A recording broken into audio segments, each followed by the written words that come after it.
안녕하세요. 성공예감 이대호입니다.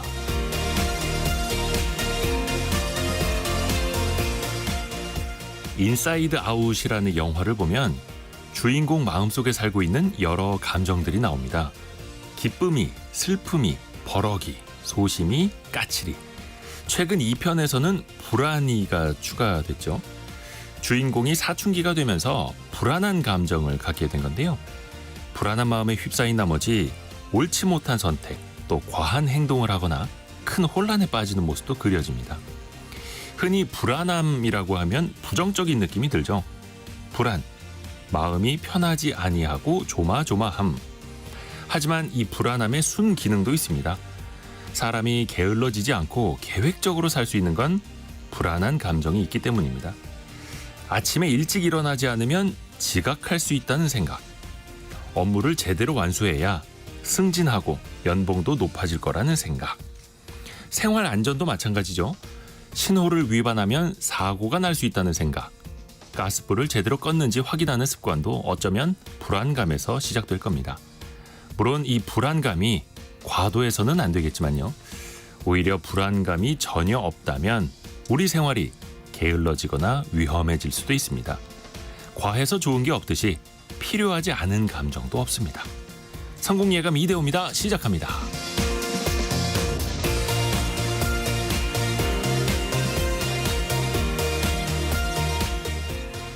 안녕하세요. 이대호입니다. 6월 19일 수요일 아침도 함께해 주셔서 감사합니다. 오늘도 많은 분들 KBS 콩 비롯해서 또 문자 메시지로 벌써부터 참여해 주고 계시네요. 이호재님, 제 글을 안 읽어줄까 봐 불안해요. 그래서 또 이렇게 함께 참여해 주시고 고맙습니다. 경제상식 퀴즈도 내드려야죠. 오늘은 한 글자가 될 수도 있고 세 글자가 될 수도 있는데요. 미국 뉴욕타임스가 한국의 이것에 대해서 집중 조명을 했습니다. 세이빙, 일명 저축 그룹이라고 번역을 했는데요. 교류와 신뢰를 바탕으로 친구들끼리 돈을 모으고 있다. 한국인들이 돈도 모으고 우정도 함께 유지하는 비결로 이걸 꼽았는데요. 서로 경제적인 도움을 주고받기 위해서 매달 돈을 함께 내고 한 사람씩 돌아가면서 그 돈을 받는 일종의 친목, 협동 조직을 뭐라고 할까요?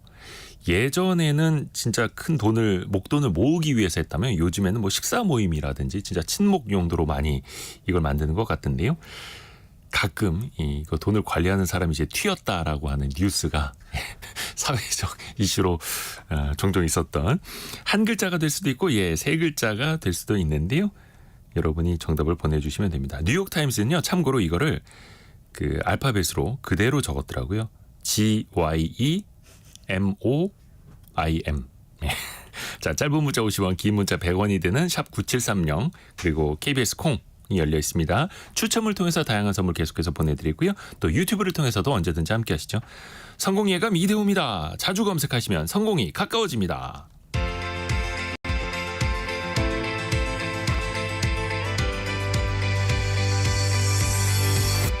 KBS 1라디오 성공예감 이대호입니다. 와, 조정현 님이 그 뉴욕타임스에서 이거를 영어로 쓴 거를 그대로 다 적어주셨네요. 아유, 고맙습니다. 자, 오늘의 경제 뉴스도 들어보시죠. 동아일보 백상경 기자, 한국경제신문 강영현 기자 함께합니다. 안녕하세요. 안녕하세요. 백상경 기자, 어떤 소식 준비했나요? 네, 우리나라 의식주 물가가 OECD 평균보다 50% 이상 비싸다는 조사 결과가 나와서요. 한번 살펴보고요. 이어서 한은의 이 물가 전망까지 함께 전해드리겠습니다. 다음은 라인 야후가 네이버와의 시스템 분리를 올해로 앞당겨 완료하겠다라고 발표를 해서 관련 소식도 전해드리겠습니다. 강영현 기자는요? 네, 육아를 위해서 노동 시간을 줄인 동료의 업무를 분담하면은 이제 보상을 받을 수 있게 됐습니다. 이를 포함해서 달라진 법률안 내용 살펴보고요. 중국이 또 다시 요소수의 수출기를 막았는데 이 소식까지 전해드리겠습니다. 네, 자, 백상경 기자가 준비한 소식. 우리나라 물가가 높다라는 생각들을 네. 많이들 하고 있는데 다른 나라랑 비교해 봤을 때도 높은 편이다라는 거네요. 네, 이게 어떻게 봐야 되냐면 한국은행이 일단 소득 수준이 비슷한 OECD 국가들하고 좀 비교를 해봤는데요. 지난해 기준으로 우리나라 전체 물가 수준, 그러니까 전체 물가 수준은 주요 선진국의 평균 정도로 좀 나왔습니다. 그런데 품목별로 보면은 이게 좀 들쭉날쭉한 이 가격 격차가 나타났는데요. 특히나 이 먹고 입고 살아가는 데 들어가는 의식주에 대한 물가 수준이 OECD 평균보다 55%나 높았거든요. 이게 예컨대 뭐 사과는 280%가량이 비쌌고요. 돼지고기, 감자, 뭐 티셔츠 같은 것도 200% 넘게 비쌌고 먹고 사는 부담이 그러니까 거의 뭐 OECD 평균보다 한 1.5배 정도 높았다라고 보시면 될 것 같습니다. 주거 비용도 매우 좀 높은 수준이었는데요. 주요국 대비해서 상당히 높았습니다.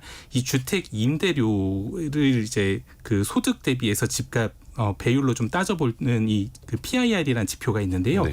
이 서울의 월세를 기준으로 한 주택 임대료 수준이 거의 뭐 주요국의 한 뭐 이렇게 그 소득의 한 26배 정도 돼서 270여 개국 가운데 22위를 기록을 했습니다. 그러니까 세계 주요 도시 30곳 가운데 서울의 거주 비용이 상하이, 호치민, 마닐라, 베이징, 방콕, 홍콩에 이어서 7위에 해당을 했는데요. 특히나 이런 의식주 비용이 사실 이제 저소득 가구나 뭐 취약계층으로 갈수록 체감하는 타격이 굉장히 클 수밖에 없기 때문에 굉장히 지금 뭐 물가 부담이 있다라고 봐야 될 것 같습니다. 그런데 이렇게 의식주에 대한 비용들이 높은데도 전체적인 물가가 이 선진국의 평균 수준을 유지했다고 제가 말씀드렸잖아요. 네.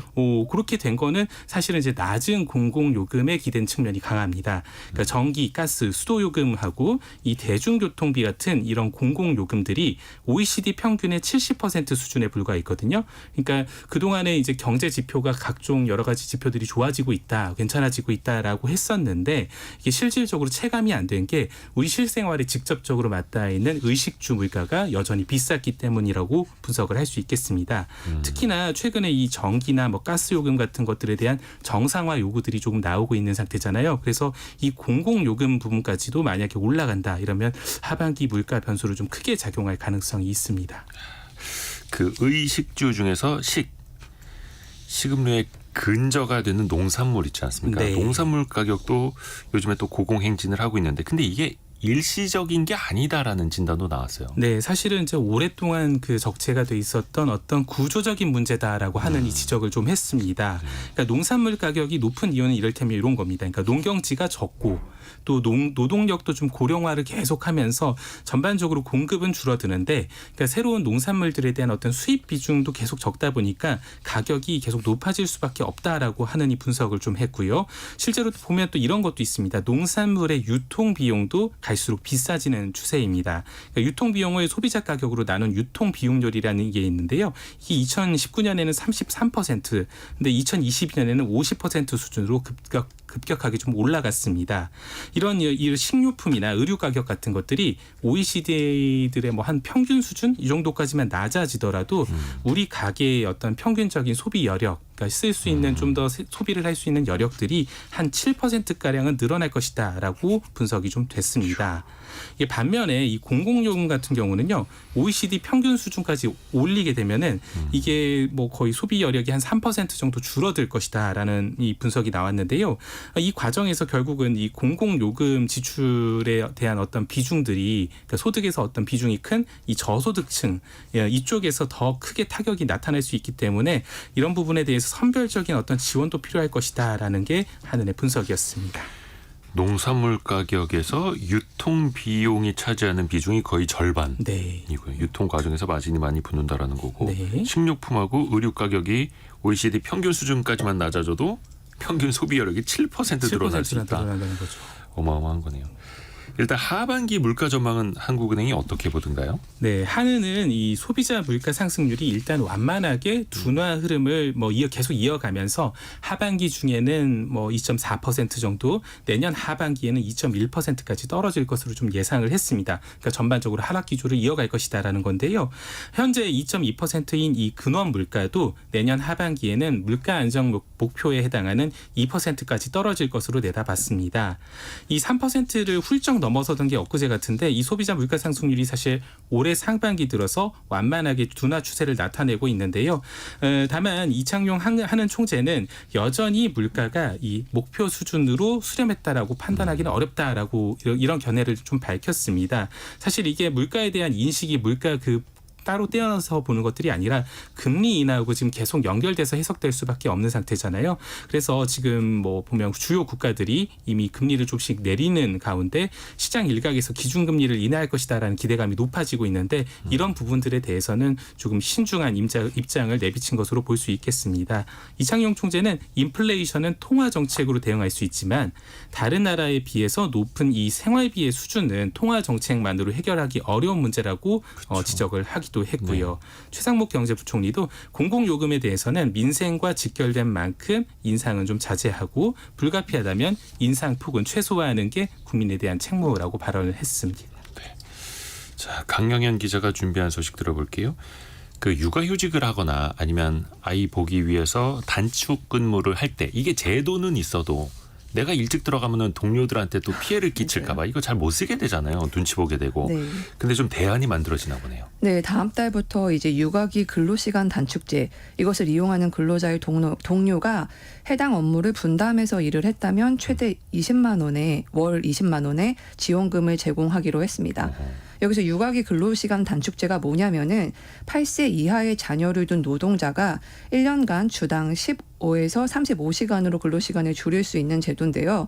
만약에 육아휴직을 사용하지 않으셨다면은 이것을 가산해서 최대 2년까지 가능합니다.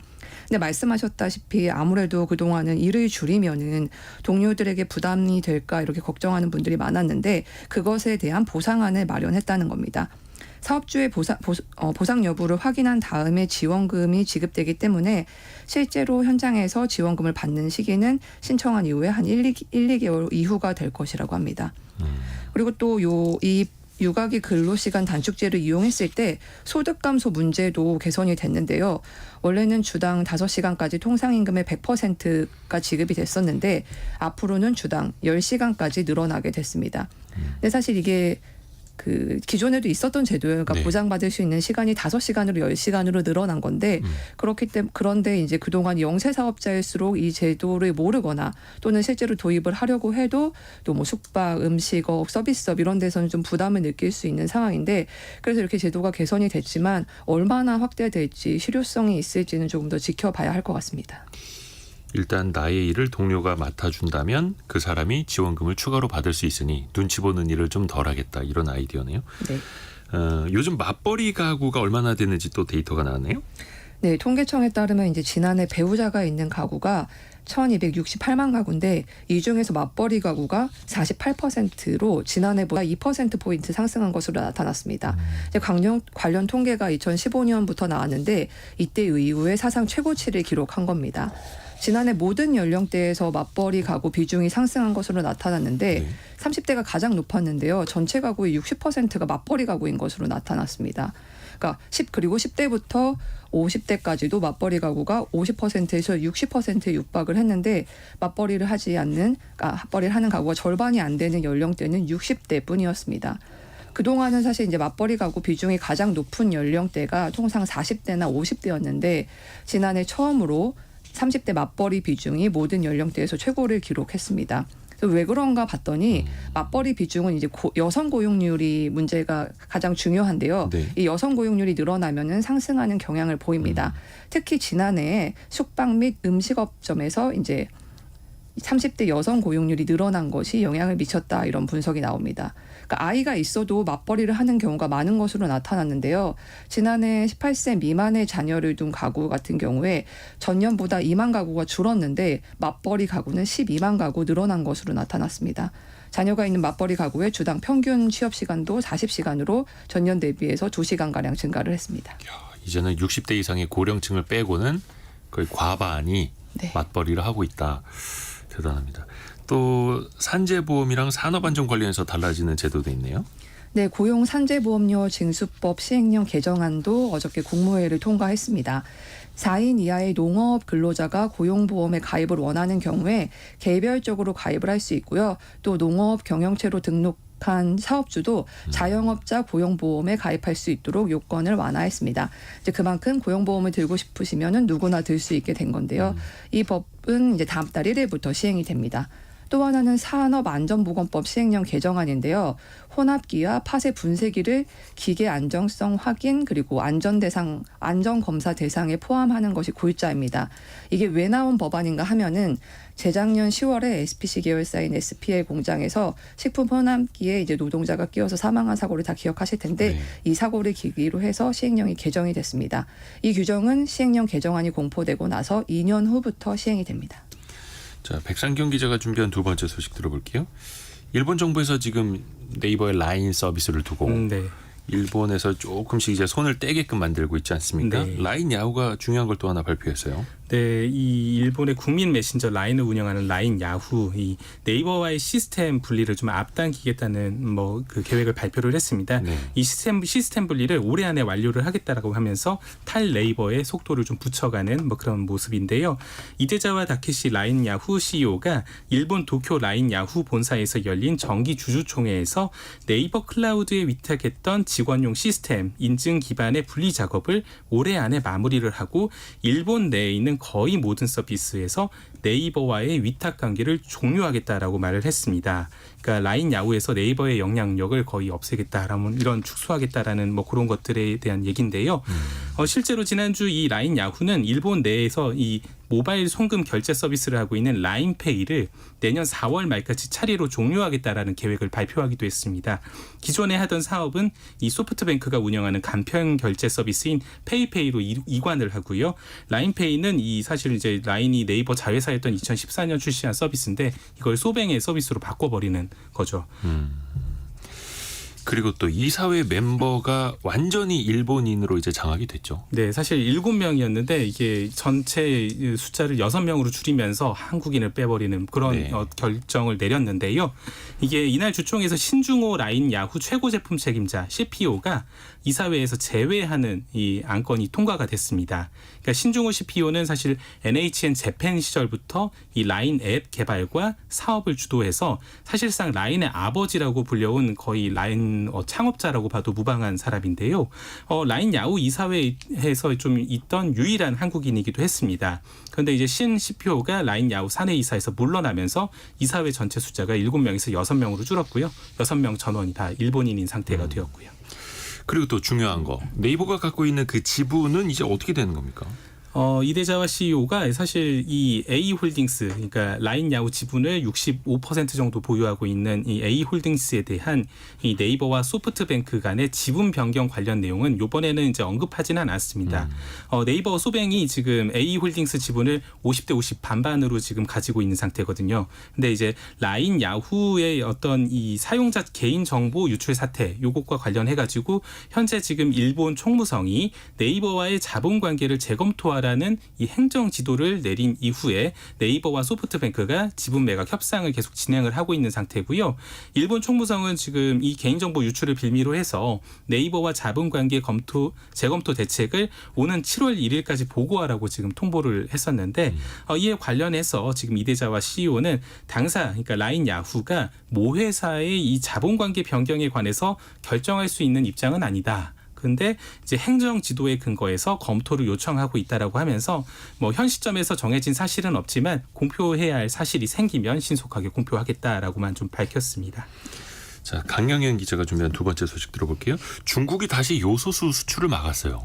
네, 그러니까 중국 화학비료업계 온라인 플랫폼이죠. 그러니까 중국 화학비료망에 따르면은 최근에 중국 요소 수출이 임시로 잠정 중단됐고 자국의 공급 압박이 더해진 데다가 공급 보장 그리고 가격 안정 정책에 있어서 요소 수출이 단기간에 풀릴 조짐이 있기는 어렵다라고 했습니다. 사실 이게 처음이 아니잖아요. 지난해에도 중국이 12월께 요소 수출을 전면 돌연 중단을 했고 또 당시에도 중국 업계 전문가들이 이 요소 수급 안정을 위해서 수출을 틀어막을 것이라고 설명을 내놨었습니다. 그래서 올해 1분기까지도 요소 수출이 불어할 것이다. 그때도 관측을 했었는데 실제로 올해 중순까지 4월 중순까지 요소 수출을 중단했었고요.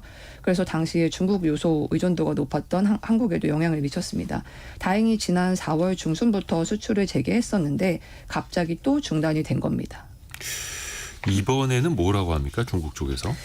일단 4월 중순에 수출을 재개했다고 했는데 그 이후로 다시 요소 가격이 출렁이기 시작을 했습니다. 그러니까 4월 초에 산둥 허베이에서 생산된 요소 가격이 톤당 37만 원에서 38만 원 정도였는데 5월 중순이 되니까 이게 44만 원에서 45만 원으로 오른 겁니다. 네. 그러니까 이렇게 요소 가격이 급등을 해서 수급 안정 차원에서 요소 수출을 중단한 거란 겁니다. 또 최근에 시진핑 국가주석을 비롯해서 당국이 여러 차례 강조해온 식량 안보와 문제와도 밀접한 관련이 있다는 해석이 나오는데요. 중국의 관영 매체들이 가뭄과 집중호우 속에서 농작물의 생산량을 확보하고 경작을 위한 비료 비축의 중요성을 강조하고 있는데 이래서 요소 수출을 막았다는 겁니다. 이제 저희가 걱정하는 건 사실 우리 기업의 영향이잖아요. 그렇죠. 중국 업체들의 갑작스러운 수출 중단에 이제 지난해에는 좀 영향을 받았는데 다행히 이번에는 큰 영향을 받지 않을 것이라는 전망이 큽니다. 한국 정부에 따르면은 지난해 한국의 산업용 요소 수입 물량에서 중국이 차지하는 비중이 88%였는데 올 들어서 1월부터 5월까지는 13%까지 낮아진 상태입니다. 이제 그동안 중국에서 산업용 요소를 주요 수입을 해왔는데 올 들어서 베트남, 카타르로 수입선을 다변화한 상태인데 이렇기 때문에 큰 영향은 없을 것으로 전망이 되고 있습니다. 기존에는 중국 쪽 비중이 가장 많았지만 이제는 베트남 등으로 요소 수입을 다변화해놨고 중국의 비중은 13%밖에 되지 않는다. 그래도 그동안에 우리가 좀 배우고 준비한 게 있었네요. 네. 예, 다행입니다. 다행입니다. 한국경제신문 강영현 기자, 동아일보의 백상경 기자 함께했습니다. 고맙습니다. 감사합니다.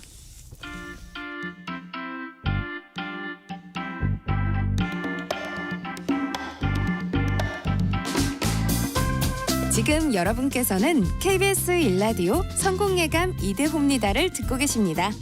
참여해주신 여러분께는 추첨을 통해 아름다운 식탁 창조 주비푸드에서 자연에서 갈아 만든 생와사비를, 쉽고 빠른 판촉물 제작 시너지 기프트에서 진동 클렌저 마사지기를, 그리고 성공예감에서 준비한 커피 쿠폰을 보내드립니다. 당첨자는 성공예감 이대호입니다 홈페이지에서 확인하세요.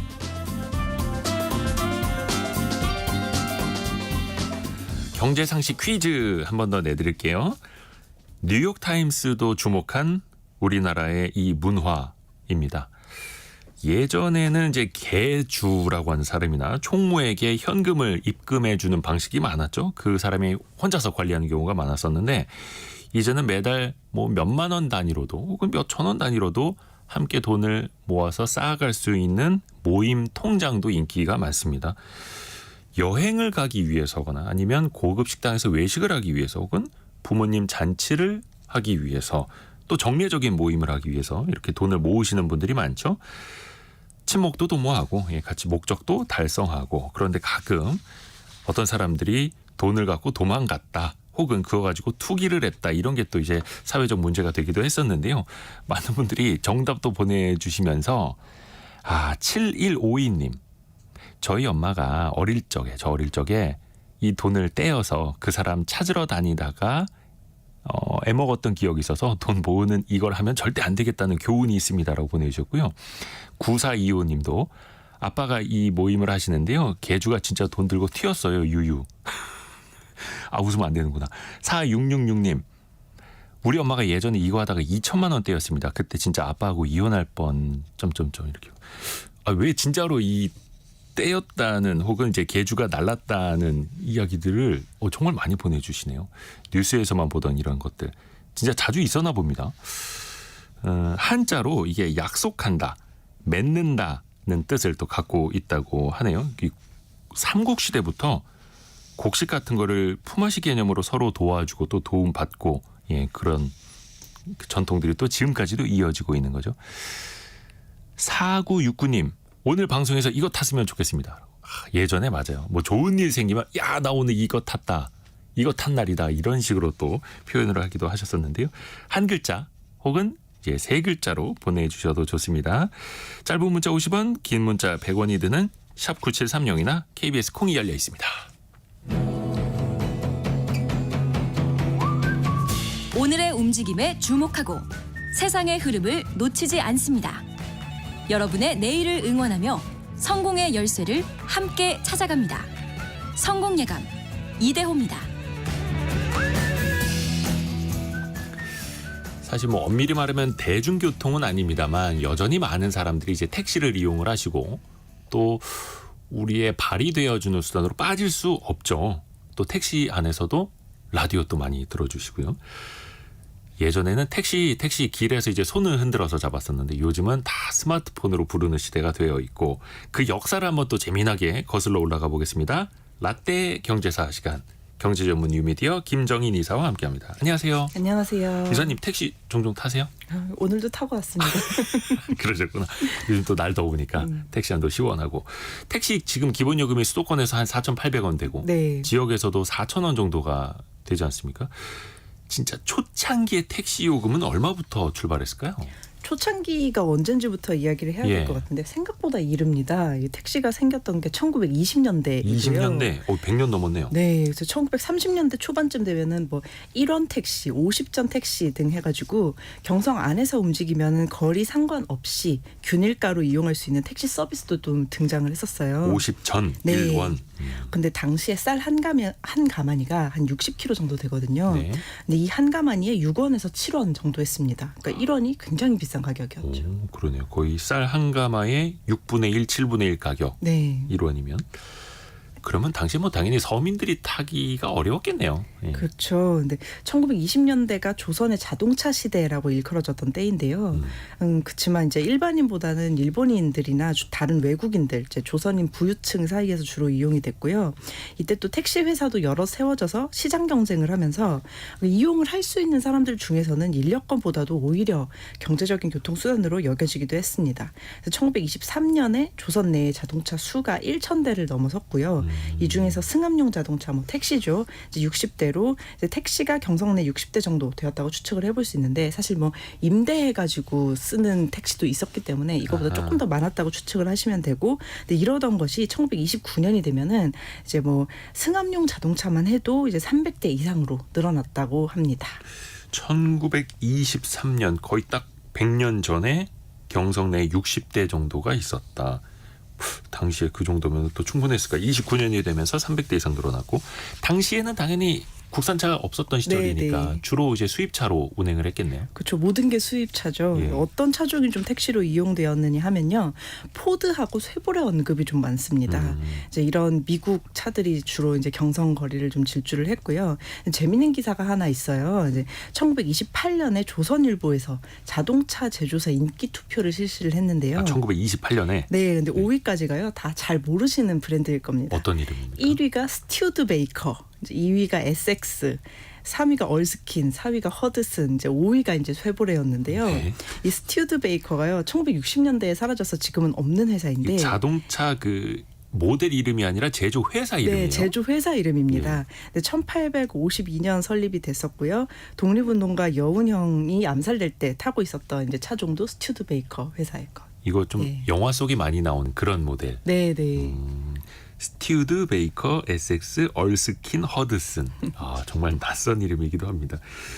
근데 이제 지금은 거의 택시 대부분이 소나타, 그랜저, 뭐 아이오닉 5 이런 모델들 많잖아요. 네. 국산차가 택시로 쓰인 건 언제부터라고 봐야 되나요? 국산차가 이제 언제 만들어졌냐라는 이야기인데 네. 이제 해방 직후에 미군정이 자동차 운송 사업을 좀 정비를 하고 이제 1950년대가 되면 시발 택시가 등장해서 택시 수가 획기적으로 늘어나면서 이제 나름 대중교통으로 자리 잡았는데 이 시발 택시가 이제 최초의 우리 국산차라고 좀 볼 수가 있어요. 50년대부터. 예, 근데 이 시발 택시가 뭐냐 하면 처음시 쏠발해가지고 이제 처음 액션이 있었다. 이제 처음 시작했다는 뜻인데. 이제 막 시작한다. 그렇죠. 국내 회사가 미군이 폐기한 지프차를 해체를 해서 부품을 재활용해서 SUV 같은 택시를 좀 제작을 한 거예요. 그러니까 국산화율이 100%는 아니고 50% 정도 됐다고 하는데 이제 그 국산화율 된 부품 중에서는 이제 드럼통을 펴서 된 벽 이런 것도 있었고요. 네. 이런 식이다 보니까 한 대 만드는데 뭐 4개월 이상 걸렸지만 3,000대 이상 제작이 됐고요. 이때는 택시 기사를 모집하기가 너무 어려웠어요. 운전면허가 있는 사람들이 거의 없었기 때문에 간신히 사람을 모아서 그분들에게만 나눠줬다고 합니다. 어쨌든 이제 우리가 처음 만들었다는 사실이 너무 자랑스러웠기 때문에 이제 시발버스, 시발 트럭까지 나왔습니다. 트럭까지도. 예, 이제 엔진을 직접 만들었는데 이게 이미 있는 미국제 엔진을 분해를 해가지고 어떻게든 이제 복제해서 만들어낸 거예요. 나중에 포니 자동차 만들 때 이때 이제 그 리버스 엔지니어링 했던 기술 인력이 큰 힘이 되었다고 합니다. 근데 이 시리즈는요, 1962년에 대우 자동차의 전신인 세나라 자동차가 일본 닛산 자동차 부품을 정식 수입해서 생산을 하면서 여러모로 시장 경쟁에서 밀리는 바람에 점점 사라지게 됩니다. 이때만 하더라도 1950년대에 택시 엔진, 네. 자동차 엔진을 미국 걸 분해해서 우리 기술로 만들려는 그런 노력들을 했었을 때고, 이제는 우리가 이제 로켓도 그렇고 KF-21에 들어가는 전투기 로켓도 이제 자체적으로 개발하기 위해서 이렇게 또 진척을 하고 있죠. 택시도 근데 보면 개인 택시하고 법인 택시가 나뉘어져 있잖아요. 이거는 네. 언제 어떻게 시작이 됐을까요? 그 구분이? 이제 배경을 보자면요. 원래는 법인 택시만 있다가 개인 택시 형태가 추가가 된 건데요. 이제 1957년에 교통부가 자동차 운송 사업 면허를 제한을 합니다.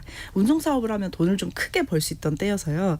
다들 운송업에 뛰어들려고 했는데 도로 사정이 사실 좀 열악한 상태여가지고 그러면 이제 곤란해지던 상황이어서 막 교통부가 이제 제한을 한 건데 막상 자동차 생산 자체는 통제를 하지 않았어요. 그래서 지입제라고 소유와 등록을 분리해서 차량을 소유한 개인이 차를 회사에 등록을 하고 회사가 개인 소유의 자동차를 법인 명의로 다시 등록을 해서 사업을 하는 형태가 유행을 하게 됩니다.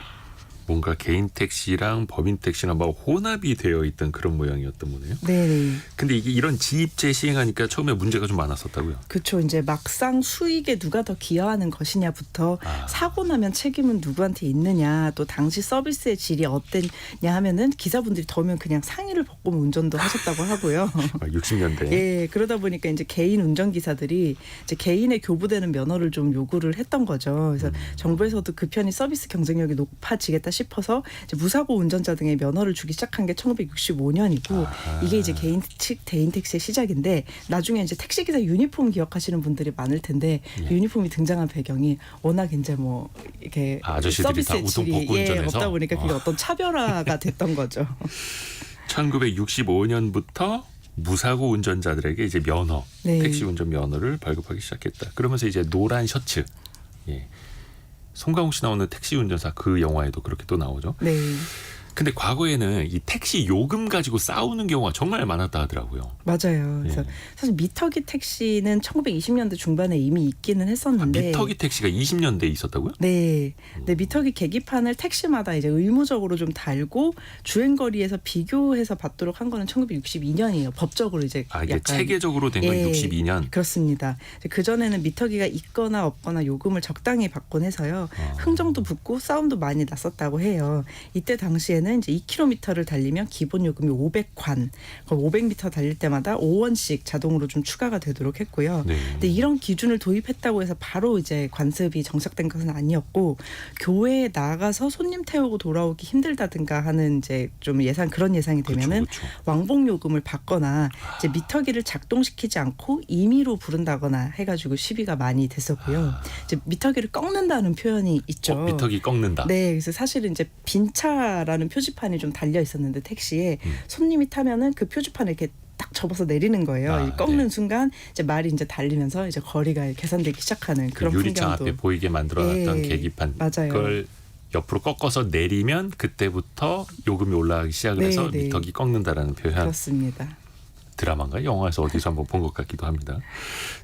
그렇게 해서 처음에는 협상을 하기도 했었죠. 타기 전에 어디까지 얼마요? 막 이런 식으로. 그게 나중에 이제 체계화가 좀 됐던 거고. 네. 또 택시하면 빼놓을 수 없는 추억 중에 하나가 합승입니다. 합승. 저 어릴 적에도 합승 많이 했던 그런 기억이 있는데 이게 또 얼마 전에 제도가 다시 또 생겨나기도 했어요? 네. 그래서 합승을 저는 이제 해본 적이 없는데 네. 모르는 사람들이랑 같은 방향이면 타고 갔다는 네. 그런 얘기가 많더라고요. 근데 이게 합승이 부활한 배경이 대중교통을 사용하기 좀 어려웠잖아요. 코로나 때. 그러니까 이제 택시 수요가 좀 커졌었는데 예. 이때 진짜 택시 잡기 너무 힘들었어요. 그러다 보니까 택시 기본 요금도 인상이 되고 합승도 이제 폐지 40년 만에 좀 부활을 했습니다. 합승이라고 하면 좀 정확히 얘기를 해보자면 목적지가 같거나 노선이 비슷한 승객들끼리 같은 택시를 공유해서 타고 요금을 나누는 탑승 제도인데요. 1960년대에 택시가 모자라고 교통 혼잡이 심하다 보니까 이제 개인 택시 면허도 교부가 되면서 뭐 이제 합승 제도도 도입이 좀 된 거죠. 근데 1982년까지만 유지가 되고요. 이게 다시 2022년에 다시 좀 생겨난 겁니다. 이게 공식적으로는 1982년까지만 합승 제도가 있다가 이후엔 사라졌던 거예요? 네, 법적으로는 사라졌는데 사실은 이제 계속 유지가 됐었죠. 아. 왜냐하면은 그러니까 물론 사라진 이유를 좀 얘기를 해보자면 예전에는 합승 범죄가 좀 기승이 있어가지고요. 특히 여성이 자주 대상이 됐었는데 맞아요. 예전에 그런 뉴스 많았어요. 기사하고 미리 합의한 후에 일행이 먼저 타고 있다가 여성이 합승을 하거나 아니면은 여성이 탑승을 하고 있는데 합승을 핑계로 타서 이제 범죄를 저지르는 일이 너무 많아서 맞아, 90년대 진짜 네, 근데 납치 범죄가 90년대에 은근히 우리나라에 있었습니다. 맞아요. 근데 네. 차량은 이제 같이 있는 공간이고 하니까 예, 예. 이제 그 바로 그리고 이동이 너무 편리하고 해서 납치까지 좀 이어지곤 했는데 이제 그래서 이제 1982년에 제도로서는 좀 사라졌지만 관습으로서는 뭐 90년대까지도 쭉 있었습니다. 왜냐하면 이제 택시기사 입장에서 편리하고 돈을 좀 많이 받을 수 있고 하니까. 어차피 한 번 가는 길에 네. 여러 명 태우려고 하셨겠죠. 예. 맞아요. 그래서 현장에서 지금 택시를 잡아가지고 기사와 승객 합의 후 탑승하던 예정과 달리 이제 2년 전부터 이제 합승 부활한 것은 택시 예약 플랫폼에서 합승 예약을 해야 하고요. 같은 성별끼리만 이제 5인승 이하 택시 차량 합승은 같은 성별끼리만 가능합니다. 아, 요즘에는 그게 특정 어플리케이션을 활용을 하면 네. 합승을 원하는 사람들끼리 모아서 탈 수가 있다. 네. 그게 모르는 사람이어도. 네.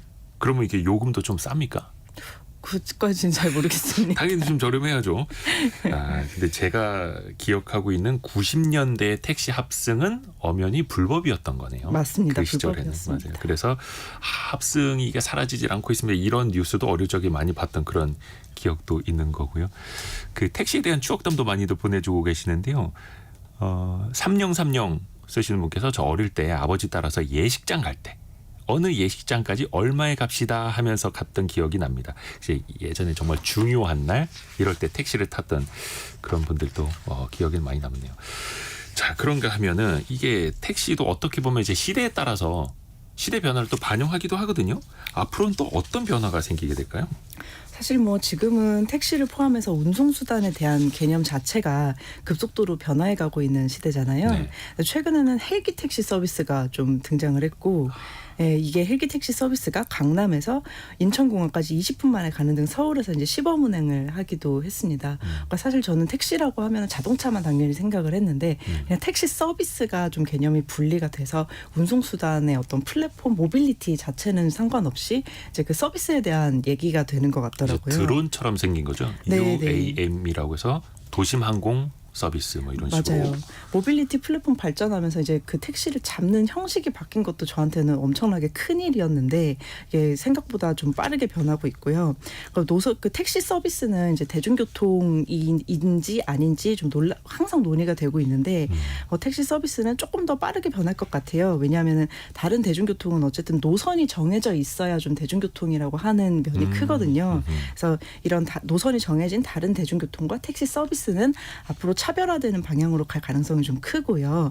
차량 자체도 대체로 전기차 등 친환경 차량으로 교체되는 속도가 조금 더 빠를 수도 있겠습니다. 왜냐하면 일반 소비자 개인을 하나하나 설득해서 친환경 차량 소비 촉진을 하는 것보다 이제 아무래도 법인 택시가 있는 회사에 단체로 적용하는 것이 가장 좀 손쉬운 방법이 아닐까 싶어서요.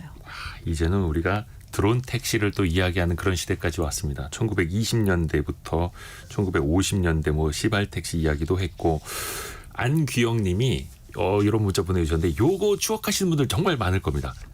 어릴 때 엄마가 저희 세 자매랑 같이 서 있으면 택시가 안 섰어요. 왜냐하면 사람 많이 타니까 합승 못 한다고 한 3명 있으면 안 태워주셨거든요. 그래서 골목 안에 숨어 있다가 엄마가 택시를 잡으면 그때 막 나와서 얼른 타고 냈다고. 기사님들 표정은 안 좋아지시고 맞습니다. 그래서 여러 명 탈 때는 저 뒤에 숨어 있으라고. 내가 먼저 택시 잡은 다음에 부르겠다고. 이런 소재가 드라마에도 나왔었어요. 그리고 박호범님이 광주 터미널에 옛날 택시가 전시돼 있다고 알려주셨고요. 지금도 있는지는 모르겠습니다만 박영은님이 요금은 나누어 낸 건 아니고 각자 요금을 냈으니 택시 합승하면 수입이 많았을 것 같습니다. 라고 죠. 그래서 택시기사분들이 예전에 정말 법으로 금지되어 있음에도 합승을 또 많이 또 선호를 하셨던 거고 이제는 특정 애플리케이션을 통해서 원하는 사람에게는 이제 합승을 또 받을 수 있다 이런 시대가 됐습니다. 오늘도 재미있게 이야기 들어봤습니다. 어피티의 김정인 이사와 라떼 경제사 들어봤습니다. 고맙습니다. 감사합니다. 라디오 정보센터 다녀옵니다. 어제부터 1박 2일 일정으로 북한을 국빈 방문할 예정이던 블라디미르 푸틴 러시아 대통령이 오늘 새벽 북한에 도착했습니다. 미국 정부는 북러 밀착을 크게 우려하며 면밀히 지켜볼 것이라는 입장을 밝혔습니다. 지난달 주식 발행 규모는 8건 2,096억 원으로 지난 4월보다 70.2% 감소한 것으로 집계됐습니다. 인공지능과 반도체 기대감이 높아지면서 S&P 500 지수와 나스닥 지수가 나란히 역대 최고치를 기록했습니다. 엔비디아는 마이크로소프트를 제치고 시가총액 1위 자리를 차지했습니다. 이슬람 최고 성지 사우디아라비아 메카를 찾는 정기 성지 순례 기간에 최소 550명이 숨졌다고 AFP 통신이 보도했습니다. 현지 낮 기온이 섭씨 51.8도를 기록한 가운데 사망 원인은 대부분 온열 질환인 것으로 전해졌습니다. 지금까지 라디오 정보센터 뉴스 정한나였습니다.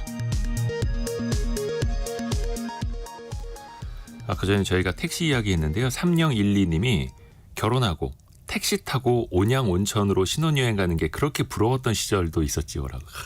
저희 부모님이 결혼하고 온양 온천으로 신혼여행 가셨었거든요. 정말 옛날 얘기입니다. 근데 이게 참 시대의 변화에 따라서 많이 변합니다. 여러분의 생활도 그렇고 경제 시스템도 그렇고 소비 트렌드도 또 변하죠. 이걸 또 우리가 계속해서 따라가야 됩니다. 배워야죠.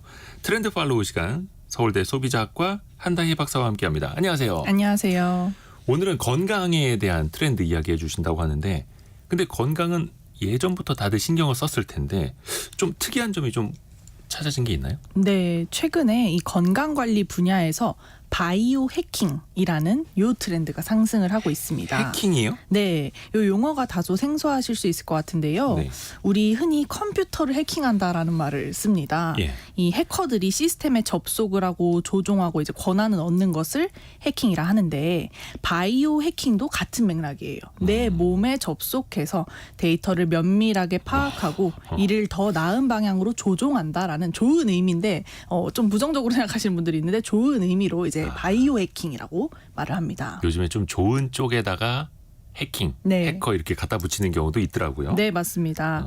그래서 한마디로 생물학적인 지식이나 기술을 활용해서 자신의 몸을 스스로 조절하고 접속하고 조종하는 이런 식의 노력을 바이오 해킹이라고 합니다. 뭔가 컴퓨터를 최적화하듯이 네. 내 몸도 최적화하자. 네, 맞습니다. 야, 그래요. 이게 근데 해외에서 먼저 시작됐다고요? 네, 맞습니다. 사실 이 용어가 사용된 지는 좀 오래되었는데요. 2010년대 미국의 실리콘밸리에서 처음 쓴 용어입니다. 이제는 짧은 유행을 넘어서 하나의 트렌드로 자리를 잡고 있는데요. 특히 작년에 이 미국 실리콘밸리 부유층 사이에서 좀 극단적인 바이오 해킹이 유행을 했었어요. 자신의 수명을 연장하기 위해서 고가의 전신 MRI 검진이 유행을 한 거예요. 그래서 이 바이오 해킹이 다시 재점화되었습니다. 최근에 미국에서는 욕조에다가 차가운 물을 가득 넣고 네. 머리까지 담그는 이 콜드 테라피라고 불리는 요법이 인기를 끌고 있습니다. 아예 찬물로요? 네네. 그래서 구글 데이터에 따르면 지난 1월에 얼음 목욕이라는 이 검색량이 역대 최고치를 기록할 정도로 인기를 끌었는데요. 1월이면 겨울이잖아요. 네, 그렇죠. 너무 추운데 얼음 목욕을 한 겁니다.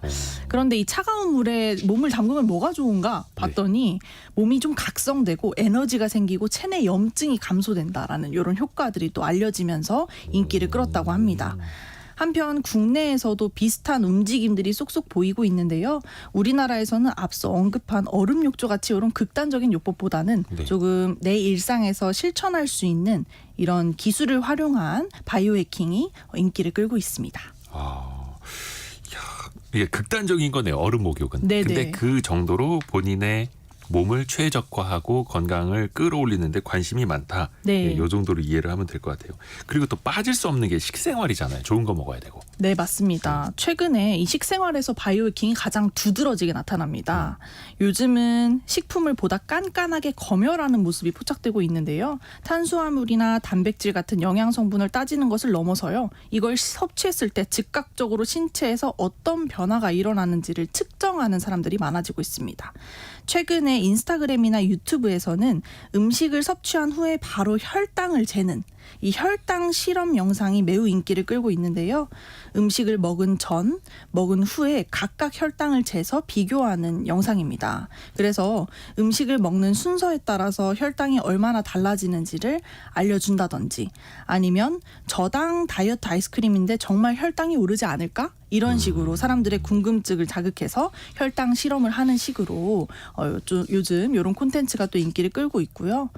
또 이런 혈당 실험을 통해서 안전한 식단을 만들어내기도 합니다. 아무 생각 없이 무작위로 음식을 먹는 것보다는 밥 먹을 때 채소를 먼저 먹어서 당의 흡수를 늦춰준다. 이런 습관을 형성을 하고요. 또 소화 흡수가 느린 오트밀을 밥 대신에 먹는다. 이런 식단들이 또 유행을 하기도 합니다. 맞아요. 저희도 그 글루코스 혁명 그 책을 별책 부록에서 다룬 적이 있거든요. 네. 채소 먼저 먹고 단백질 그리고 탄수화물은 맨 마지막에 네, 먹는 게 맞습니다. 좋다고 하더라고요. 그래야지 네. 혈당이 천천히 오르고 천천히 떨어진다고. 네. 그 혈당을 젊은 사람들도 측정을 한다는 거잖아요. 네, 맞습니다. 요즘엔 어떤 게 또 트렌드예요? 네, 요즘 혈당 측정하는 것이 연속 혈당 측정기라고 이게 피부에다가 붙이면 5분 간격으로 혈당을 측정을 하는 겁니다. 아예 그 팔뚝에다 붙여놓고 네네. 스마트폰 연동을 해서 네. 계속 측정을 해주는 거죠. 네, 맞습니다. 손가락 이거 안 따도 되고. 네, 그래서 24시간 혈당 변화를 모니터링을 하는 겁니다. 자신의 뭐 당 수치를 계속 확인을 하는 거죠. 이게 그 어르신들이 이렇게 하는 게 아니라 네, 맞습니다. 젊은 사람들도. 20대들이 계속 확인을 하는 거예요. 그래서 나 이 아이스크림 먹으니까 혈당이 갑자기 확 치솟네. 이걸 이제 혈당 스파이크 돈다. 뭐 이렇게 얘기를 하는데 그럼 아이스크림을 좀 적게 먹어야겠다. 이런 식으로 조절을 계속하는 네. 거죠. 네. 그런 활동들도 젊을 때부터 하고 있다. 네. 재미납니다. 그만큼 또 관심들도 있고 돈의 흐름이 또 그쪽으로 또 간다는 거니까 우리가 네. 또 유념해서 듣는 거고요. 먹는 것뿐만 아니라 잠자는 것도 되게 중요하잖아요. 네. 근데 최근에 진짜 특이한 거 멍 때리기 대회도 있었는데 아예 꿀잠 자기 대회도 열렸더라고요. 네, 맞습니다. 네. 네, 지난달 서울 여의도에서 제1회 한강 잠퍼자기 대회 이게 열렸죠. 퍼 자기 대회. 네, 정말 저도 정말 재밌다 이런 별의별, 생각을 했는데 예. 사람들이 각양각색의 잠옷을 입고 심박수 측정 팔찌를 찼습니다. 그래서 1시간 반 가량 숙면을 취했는데요. 이 수면 전에 측정한 심박수와 수면 중에 측정한 심박수를 서로 비교해서 편차가 제일 큰 참가자에게 최종 우승을 주는 이런 식의 방식이었습니다. 근데 이게 주변에서 막 떠들고 그렇죠. 보는 사람들도 많고 취재진도 많고 막 뭐 음악도 들고 막 이러는데 네. 거기에서 진짜 숙면을 취한 사람. 네, 맞습니다. 그래서 그 그것도 편차가 어려울 큰 것 같은데. 거죠. 네. 그래서 이 편차가 큰 게 뭐냐면 더 깊게 잘수록 심박수가 느려지잖아요. 네. 그래서 더 깊게 자는 것을 우승의 기준으로 삼았다고 합니다. 좀 다소 단적인 예지만 이처럼 숙면을 위해 측정하고 관리하는 양상이 꾸준히 나타나고 있는데요. 최근에는 단순히 스마트워치 같은 이 웨어러블 기기를 착용하고 수면의 질을 분석하는 것을 좀 넘어서서요. 기기를 착용하지 않아도 핸드폰만 있으면 간편하게 이용할 수 있는 수면 측정 서비스들이 많이 등장하고 있습니다. 그래서 호흡 소리를 듣고 이 수면의 질을 측정해 주는 거예요. 이런 서비스가 등장을 했는데 깊은 잠, 일반 잠 이런 수면 시간을 각각 분석해서 종합 점수로 너는 몇 점이다. 오늘 너는 수면이 뭐 100점이다. 이렇게 확인하는 이런 서비스도 등장을 하고 있습니다. 저는 잘 이해가 안 가는 게 수면 점수를 알려주면 네. 다음부터 점수 잘 맞으려고 더 잘 자야지. 사실 일찍 자고 일찍 일어나는 게 좋기는 한데. 네. 노력을 하는 거죠, 그렇게. 그러네요. 이게 바이오 해킹. 네. 잠자는 것, 그 습관을 또 좋게 이제 길들이려고 하는 거고요. 네. 또 정신 건강도 되게 중요합니다. 네. 제가 오프닝 때도 그 인사이드 아웃 이야기를 했습니다만 네. 뇌과학까지 공부하는 열풍도 있다고요. 네, 맞습니다. 요즘 이 정신건강 중시하시는 분들이 꾸준히 증가하면서요. 이 정신건강을 좀 더 과학적으로 접근을 하자 해서 뇌 건강을 신경 쓰는 젊은 층이 굉장히 많아지고 있습니다. 과거에는 우리 명상하기, 뭐 ASMR 이런 콘텐츠가 인기를 끌었다면 요즘에는 정말 입증된 결과들이 담겨있는 콘텐츠들이 인기를 끌어요. 네. 예를 들면 뇌과학자가 알려주는 스트레스 호르몬이 우리 몸에 끼치는 영향 이런 콘텐츠들이 인기를 끄는 거죠. 이 때문에 흥미롭게도 뇌과학 공부가 유행처럼 번지고 있는데요. 이 뇌과학이 은근히 재밌어요. 네, 맞아요. 하면 할수록 재밌는데 네. 이 뇌과학 도서들이 요즘 인기를 끌고 있습니다. 그래서 관련 도서 시장 통계를 보면 2023년 기준으로 판매량이 40%나 증가한 것으로 나타났습니다. 뇌과학을 통해서 감정 컨트롤 기술을 습득하고 또 불안 장애를 잠재우는 이런 방법을 도서를 통해서 습득을 하는 거죠. 이런 뇌과학 책을 읽는 이유가 뭐냐라고 소비자들한테 물어보면요. 단순히 명상을 하는 것보다 좀 과학적으로 입증된 뇌의 작동 원리를 파악하면 뭔가 내 상태를 좀 더 내가 스스로 최적화할 수 있을지 않을까. 이런 해결책을 제시해 줄지 않을까. 이런 생각을 한다고 합니다. 또 방금 말씀해 주셨는데 인사이드 아웃 요 인기리에 상영되고 있는 요 영화가 인기가 있는 것도 맞아요. 다양한 감정들에 관한 얘기인데 이것이 좀 더 심리학적인 뇌과학적인 것을 같이 접목해서 애니메이션으로 그렸다는 점 때문에 인기를 누리지 않았나 싶습니다. 이게 그 뇌과학에서는 용어가 어렵더라고요. 맞아요. 뇌 신경 전달 물질 이름들도 어렵고 네. 근데 그걸 또 쉽게 어린이들 가족이 함께 볼 수 있도록 만든 애니메이션이 지금 뭐 관객 수가 200만 명 넘게 네. 보고 있고요. 참 관심들이 많은 것 같습니다. 중요한 게 근데 이 어르신들이 또 얼마나 공감하실지 모르겠습니다만 젊은 세대들은 야 돌도 씹어 먹을 나이다 막 이런 이야기 하지 않습니까? 네. 근데 이렇게까지 정신 또 신경 신체 이 건강에 신경 쓰는 이유는 뭘까요? 요즘 젊은 세대들이 자기 관리에 누구보다 적극적인데요. 이 건강도 자기 관리의 영역에 들어갔기 때문이다라고 말씀을 드릴 수 있을 것 같아요. 신체나 정신을 내 중요한 자원으로 생각을 하면서 내가 가진 자원인데 좀 최대치로 발휘할 수 있게끔 내가 노력해야 되지 않을까 이런 생각을 하게 되면서 바이오 해킹 트렌드가 떠오르고 있습니다. 특히 이 트렌드의 핵심은 내 신체와 내 정신 건강에 딱 알맞는 것을 제안해 준다라는 것이 중요합니다. 그래서 획일적으로 그냥 영양제를 드세요 하는 것이 아니고 너는 이 부분이 부족하니까 개인화, 맞춤화해서 딱 접목하는 이런 식의 시장이 더욱더 활성화될 것으로 보여지고요. 기술이 발전되면서 이런 소비자의 욕구를 채워줄 수 있는 서비스와 상품들이 시장에 많이 등장했다는 점도 중요한 배경이라 할 수 있겠습니다. 그렇죠. 근데 이렇게 건강하게 건강을 위해서 신경 쓰는 것뿐만이 아니라 거기까지는 좋은데 네. 혹시나 뭐 약물을 오남용한다라든지 네. 과도하게 한다라든지 아니면 정말 프로 선수들이나 하는 정도의 레벨로 뭔가 이제 너무 치닫는 거는 또 좋지 않다라는 것도 또 한번 말씀을 드리고요. 네. 서울대 소비자학과 한다혜 박사 함께했습니다. 고맙습니다. 감사합니다. 저희가 2부에서는요. 미래생활사전 세계의 소비 트렌드가 어떻게 변하고 있는지 또 미국을 중심으로 또 유통업계의 판도 변화까지 재미나게 이야기해 보겠습니다. 송일아 기자가 기다리고 있고요. 잠시 뉴스 들으시고 10시 5분에 금방 다시 뵙겠습니다.